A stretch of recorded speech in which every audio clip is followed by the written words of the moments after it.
E conosco em nossos estúdios o presidente da Câmara Municipal de Catanduva, vereador Gleison Begali.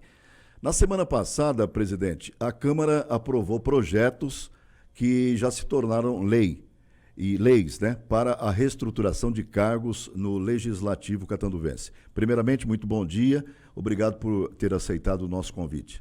Ô Marcão, eu que agradeço, bom dia a todos, uma honra estar aqui com vocês. O que muda, presidente, na Câmara Municipal com essa reestruturação?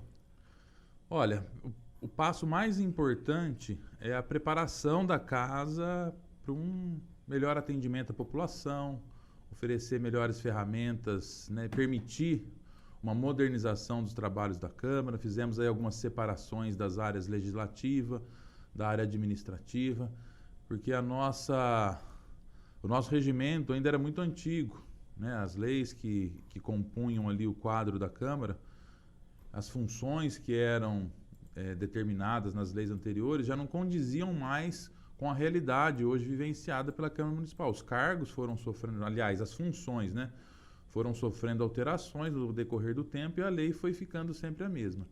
Então, acho que um dos pontos principais foi com relação à modernização da estrutura da casa.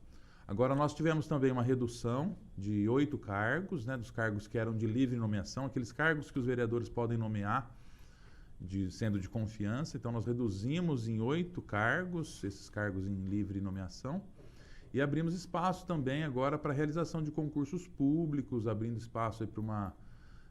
eu até abro um parênteses aqui para destacar, né, a parte jurídica da casa agora também, através de concurso público, que anteriormente era sempre feito através de livre nomeação.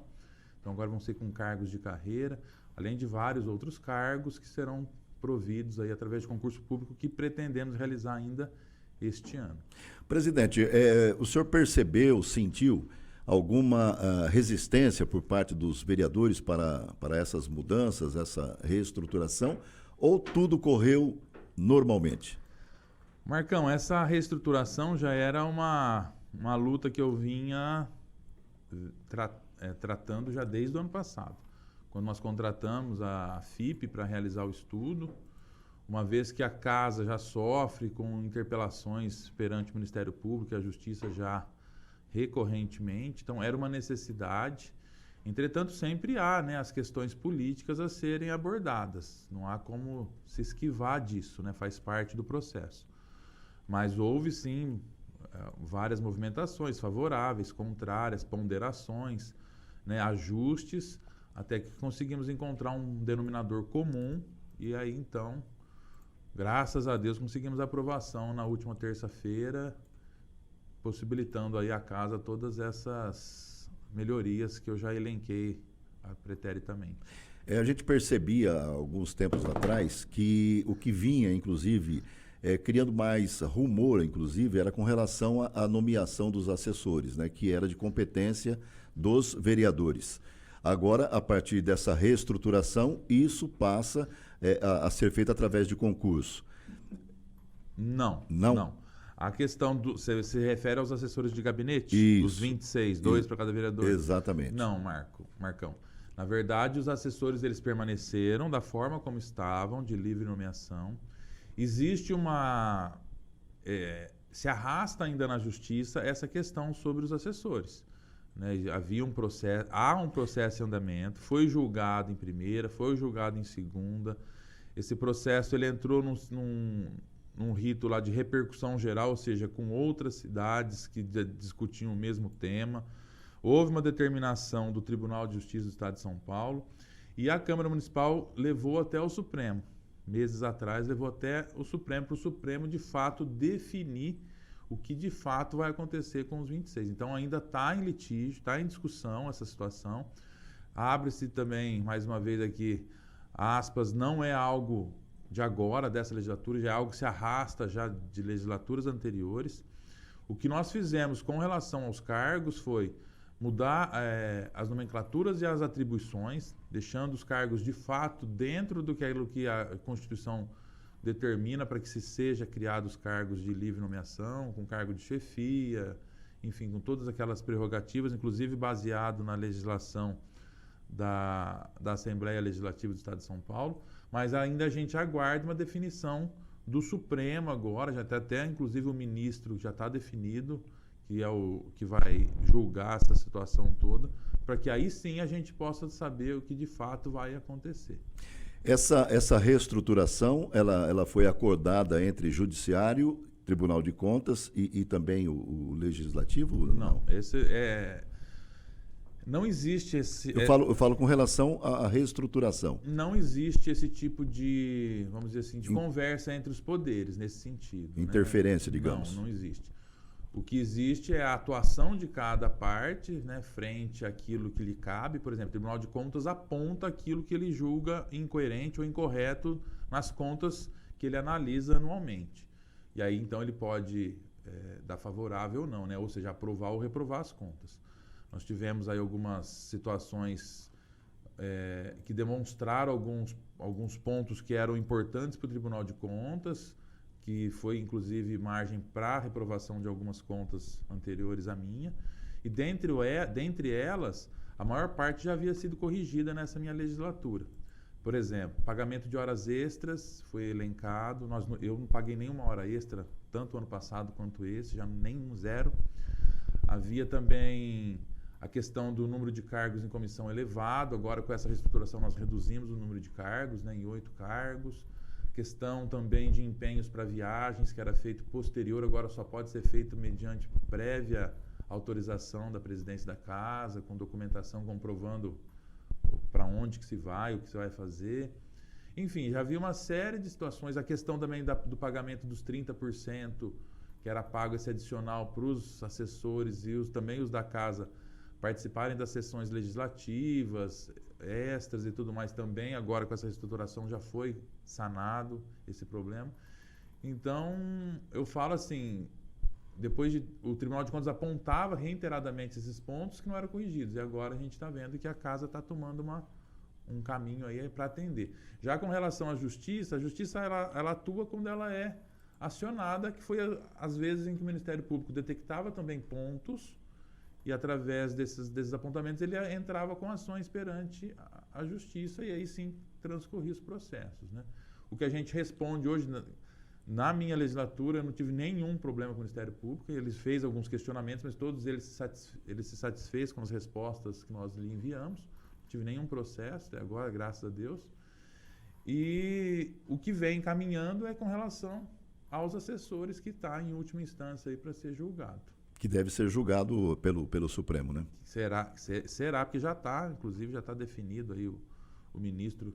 Se você perguntar qual é, eu não vou saber, não vou lembrar. Se eu não me engano é o Lewandowski, mas não posso te afirmar, que já está lá escolhido e que vai avaliar e dar a sentença aí, creio eu, definitiva, né? Presidente, com relação ao andamento da Câmara Municipal, como é que o senhor, como presidente, vê? O senhor acha que o papel da Câmara Municipal está satisfatório, da maneira como o senhor gostaria que estivesse andando, enfim, ou se falta alguma coisa para que o Legislativo possa, inclusive, beneficiar no crescimento, no andamento da cidade de Catanduva? Marcão, acho que falar que não tem nada para melhorar seria acho que seria muita presunção da minha parte. Eu acho que todos os lugares, em todos os ambientes, sempre a gente tem coisas a melhorar. Mas eu falo que essa Câmara tem trabalhado muito para a população. Você pode avaliar a questão, o número de proposições, né, de documentos que é produzido pela Câmara, seja através de indicações, que requerem os mais variados tipos de serviços em prol da coletividade, seja através também dos requerimentos, né, que cobra do município informações sobre como está o andamento de obras, serviços, leis, enfim. A questão também das proposições relacionadas à legislação em si, né, proposituras de lei e tudo mais. Eu creio que é uma Câmara que trabalha bastante, dentro aí das características de cada vereador, obviamente, né, cada um tem um modo operandi de fazer com que o seu mandato apareça, mas eu falo que é uma Câmara que trabalha bastante pela coletividade, pela sociedade. Me sinto satisfeito em poder, né, dar uma contribuição gerenciando a casa nesses 2 anos. Espero deixar um legado positivo. Mas, claro que, obviamente, temos coisas a melhorar. Acho que sempre isso vai ser uma prerrogativa permanente. A Carla Conda chega agora com informações sobre a dengue em Catanduva e continua com a gente aqui no estúdio o presidente da Câmara Municipal, Gleison Begali, que inclusive vai responder pergunta que vai ser feita pela Carla. Vamos lá. Bom dia, Carla. Muito bom dia para vocês que nos assistem. Começo hoje falando sobre dengue em Catanduva. E esses dias eu comentei aqui sobre a demora na atualização dos casos de dengue na cidade. Pois bem, a Secretaria de Saúde divulgou o boletim com os números de março e são alarmantes. Somente até o dia 31 deste mês foram 249 casos positivos de dengue em Catanduva e outros 188 suspeitos aguardando o resultado dos exames.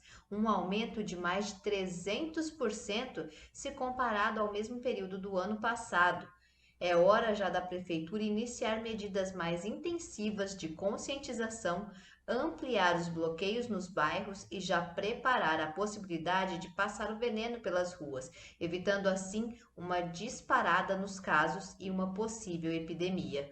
O boletim não sugere quais os bairros com maior incidência, mas basta dar uma passadinha nos hospitais e na unidade de pronto atendimento, a UPA de Catanduva, para ver que a quantidade de pessoas com sintomas de dengue está alta, é grande. Até mesmo por conta dos registros da dengue, que o Hemonúcleo de Catanduva está com estoque baixo de plaquetas. Temos sim de pensar na preparação do aniversário da cidade, mas que diferença vai fazer realizar um mega show, um mega evento, se parte da cidade pode ter dengue nesse período, não é? Foco na saúde, neste momento, na conscientização da população, em não deixar a água parada. Não queremos mais uma epidemia de dengue, mal saímos da tristeza da pandemia da Covid-19 para encararmos nas unidades de saúde, nos hospitais, lotados de pacientes por conta agora da dengue. E ainda aqui no estúdio, o presidente da Câmara Municipal, Gleison Begali, acompanhou as informações da jornalista Carla Conda sobre a dengue em Catanduva. Tem verificado o trabalho da ENCA ou recebido reclamações de moradores sobre os casos de dengue, presidente? Reclamações a gente tem recebido bastante, viu, Marcão? O pessoal os familiares começam a adoecer, o pessoal começa a ficar preocupado, procuram muitas vezes os vereadores, né, para falar sobre essa situação. E uma das situações que faz com que a cidade possa aí vivenciar uma epidemia, chega a ser até doloroso falar isso, nem saímos ainda dessa bendita Covid-19, né? Tanta dor que nos trouxe, ter que passar por uma outra situação crítica na saúde, né, relacionada à dengue, realmente é devastador para a população.